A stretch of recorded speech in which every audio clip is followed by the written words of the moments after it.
Vamos falar sobre o emparelhamento máximo em grafos bipartidos? Bom, mas antes a gente vai falar o que são grafos bipartidos e o que é esse emparelhamento. E lembrando que as definições que eu vou falar aqui são tiradas do livro de algoritmos do Cormen. Tá certo, primeira definição de grafos bipartidos.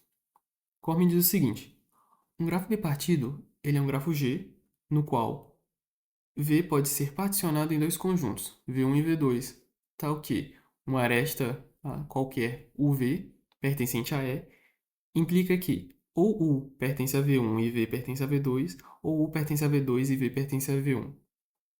Tá, mas na prática o que isso significa? Significa que cada aresta desse grafo possui uma ponta em um vértice de V1 e a outra ponta em um vértice de V2. Para entender melhor, vamos ver esse exemplo. A gente tem esse grafo A, B, C e D, e a gente tem as arestas AB, BC e CD. Bom, a gente pode ver que A não liga com C e B não liga com D. A gente consegue dividir esse grafo. Bom, os vértices desse grafo no V1 sendo A e C e V2 sendo B e D. Tá, mas como é que tu tem certeza que esse grafo é bipartido? A gente pode fazer uma busca em largura e pintando os vértices ou de preto ou de vermelho alternadamente.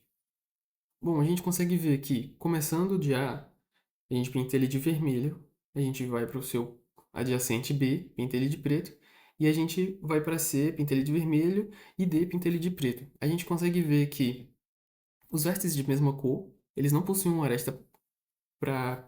entre eles, provando que esse é um gráfico bipartido. Agora que você já entendeu o que são gráficos bipartidos, a gente fala o que é o emparelhamento. Bom, de novo, de acordo com Corme, o emparelhamento ele é um subconjunto M pertencente a E de um grafo G, tal que cada vértice desse grafo existe no máximo uma aresta M que incide em V. Bom, traduzindo isso, imagina que cada aresta ele é um par de elementos que estão temporariamente conectados. O emparelhamento ele é o conjunto de pares válidos, onde ninguém está em dois pares ao mesmo tempo.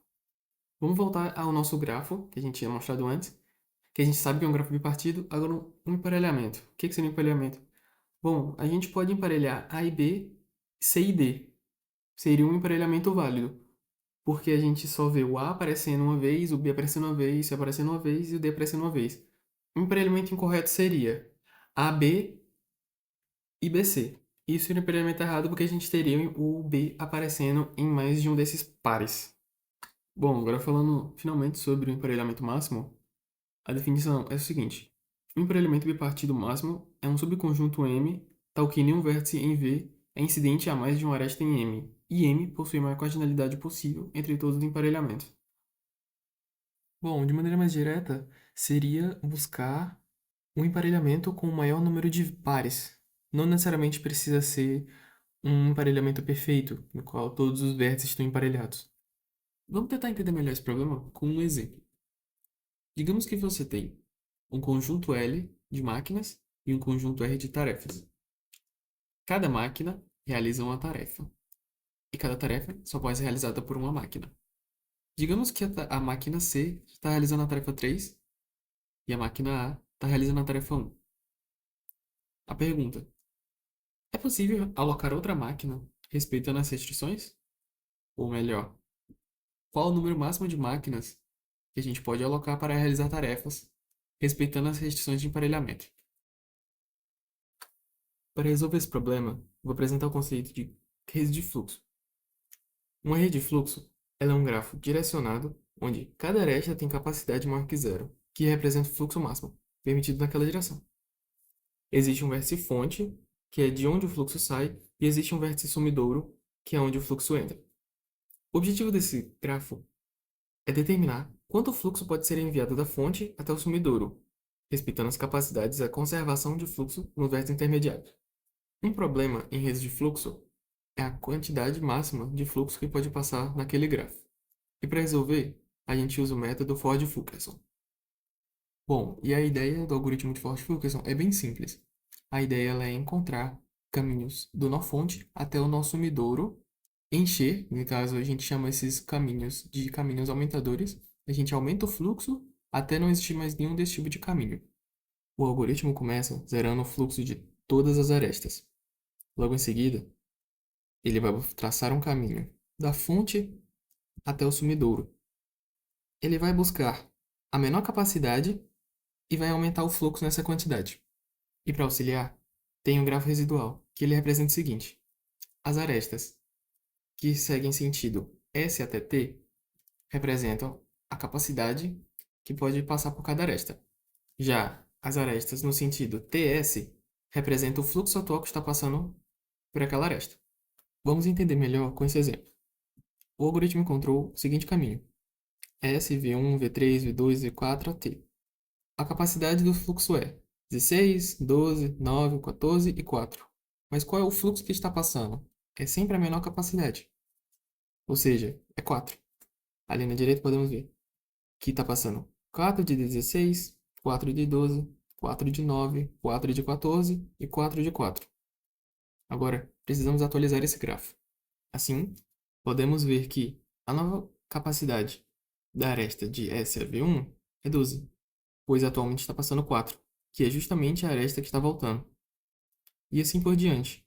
A capacidade que antes era 12, agora é 8. A capacidade que antes era 9, agora é 5.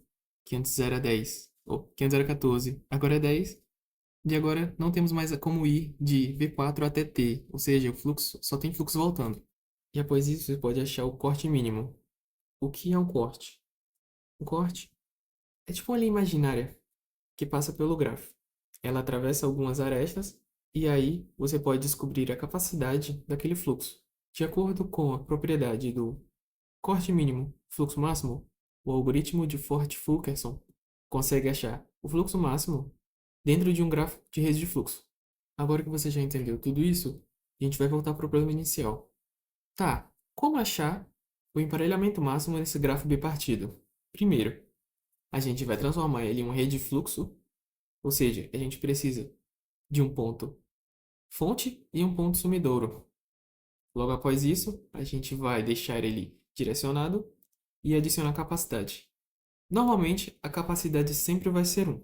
E logo em seguida, a gente vai aplicar o método de Ford-Fulkerson. E tudo isso para achar o emparelhamento máximo. Vamos para um exemplo melhor. Digamos que você esteja jogando um jogo em que a partida consiste em 6 jogadores, sendo 3 de cada time, e cada jogador vai cumprir uma respectiva função: um tanque, um suporte e um DPS. Como o jogo ou os desenvolvedores podem garantir que o máximo de partidas vai acontecer baseado na quantidade de pessoas que está na fila? Podemos modelar da seguinte maneira: temos o lado A e o lado B, com o lado A sendo os jogadores que estão na fila naquele determinado momento, e lado B, os papéis da partida, e sendo as ligações entre os vértices a preferência de cada jogador para exercer aquela função. E agora, assim como o problema anterior, a gente vai transformar esse grafo bipartido em uma rede de fluxo, ou seja, a gente vai adicionar uma fonte e um sumidouro.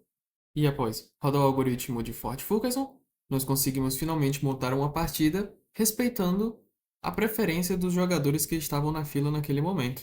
Então, como se resolve o problema do emparelhamento máximo? A gente conseguiu achar um subconjunto tal que nenhum vértice em V é incidente a mais de uma aresta em M, e a gente conseguiu achar a maior cardinalidade possível entre todos os emparelhamentos. Espero que o conceito de grafos bipartidos, redes de fluxo, o algoritmo de Ford-Fulkerson tenha ficado um pouco mais claro. Espero que você também tenha entendido como resolver o problema de emparelhamento máximo em grafos bipartidos usando grafos de fluxo. E muito obrigado pelo seu tempo.